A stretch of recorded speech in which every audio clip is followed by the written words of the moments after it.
Greetings, my scattered brothers and sisters in the Lord. Trust you know the Lord is with you wherever you find yourself scattered today, and that you know that his presence with you is more than enough for whatever you might face today. We are with Jesus. He's in the temple, and he is going to tell a parable. And so we pick it up at Mark chapter 12, beginning at verse 1. And Jesus began to speak to them in parables. A man planted a vineyard and put a fence around it and dug a pit for the winepress and built a tower and leased it to tenants and went into another country. When the season came, he sent a servant to the tenants to get from them some of the fruit of the vineyard. And they took him and beat him and sent him away empty-handed. Again, he sent to them another servant, and they struck him on the head and treated him shamefully. And he sent another, and him they killed. And so with many others, some they beat and some they killed. He had still one other, a beloved son. Finally, he sent him to them, saying, "They will respect my son." But those tenants said to one another, "This is the heir. Come, let us kill him, and the inheritance will be ours." And they took him and killed him and threw him out of the vineyard. What will the owner of the vineyard do? He will come and destroy the tenants and give the vineyard to others. Have you not read this scripture? The stone that the builders rejected has become the cornerstone. This was the Lord's doing, and it is marvelous in our eyes. And they, the leaders at the temple, they were seeking to arrest Jesus, but feared the people, for they perceived that he had told the parable against them. So they left him and went away. Now, this is kind of humorous because the leaders at the temple, the chief priests and also the Pharisees, they recognize that Jesus is telling the parable against them. Like, they get it. Time and time again, we've seen the disciples confused. The disciples don't get Jesus' parables. They want him to explain. But these guys, the leaders, they got it. They knew that Jesus was telling the parable against them.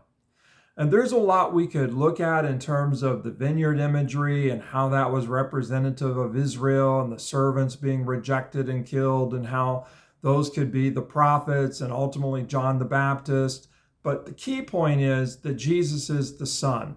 And Jesus is the Son who has come, and those who had been entrusted to care for the vineyard, to work the vineyard, instead of recognizing that the vineyard belonged to the owner of the vineyard, the son's father, they kill the son thinking that they'll be able to take over the vineyard. And that's what the leadership was plotting, how to get rid of Jesus. And Jesus tells this parable in response to a question about where does he get his authority. He had come in and turned the tables over and stopped all of the money exchanging going on and said it should be a house of prayer instead of a den of robbers. At that point, the leadership wanted to get rid of Jesus. They wanted to kill him, to destroy him. And they questioned Jesus, where do you get the authority to do these things? And so Jesus tells this parable as a way to let them know, where his authority comes from. He has the authority of the Son. They're abusing their authority. They should recognize his authority. And instead, they're in denial. Well, actually, they're worse than denial. They are plotting to get rid of Jesus, thinking that if they get rid of Jesus, somehow everything will be okay and it will be all theirs. So this is what I'm thinking about. Jesus has this authority as the Son, whether they acknowledge his authority or not. They can reject his authority. The stone the builder rejected has become the capstone, the cornerstone, the stone that everything is built off of. And so whether they acknowledge Jesus or not, that doesn't change who Jesus is. That doesn't change the authority of Jesus. And so I wonder if maybe we need to think about that. Jesus is who Jesus is, regardless of our response to him. We can ignore him, we can go against him, but that doesn't change who Jesus is. That just changes our relationship to Jesus. Are we going to acknowledge his authority and thereby experience his blessing and his grace and his peace? Or are we going to, reject Jesus' authority, live in denial of Jesus' authority, and kind of just do our own thing, like those leaders were? And that may work for a time, but ultimately destruction comes to us.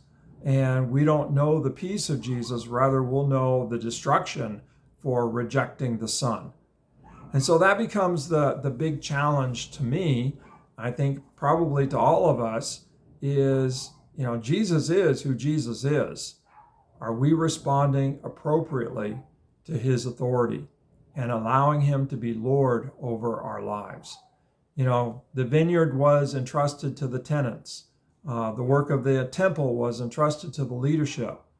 At the very least, Jesus entrusts us with breath for each day. With that breath, with our living, do we acknowledge his authority? God bless. Have a great day. Jesus is who Jesus is. He's the Son. He's the one who's worthy of our lives. May God give us grace to recognize and to accept his authority over us and to abide in peace under his authority. God bless. Have a great day.